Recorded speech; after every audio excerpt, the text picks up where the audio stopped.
మన ప్రీతమ అవతార్ మెహర్ బాబా ఇలా అంటున్నారు. దివ్య క్రీడ. నా సాన్నిధ్యము ఎంత ఎక్కువగా మీకు దొరికితే, తెరిచిన హృదయంతో నా ప్రేమను మీరు ఎంతగా అందుకుంటే, అంత నిండు హృదయంతో మీరు నన్ను అంగీకరించగలరు.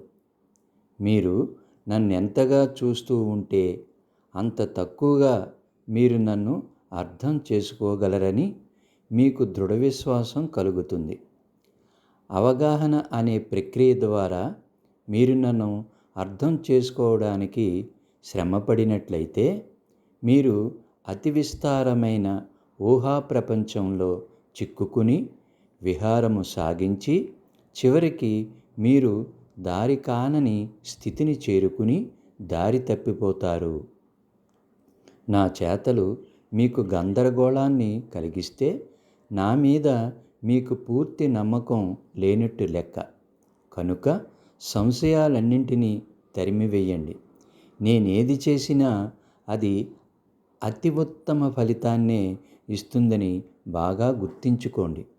నా చేతలన్నీ నా దివ్య ప్రేమ నుండి పుట్టిన దివ్య స్పందనలే. నేనెప్పుడూ ప్రణాళికలు తయారు చేయను, ప్రణాళికలు మార్చను.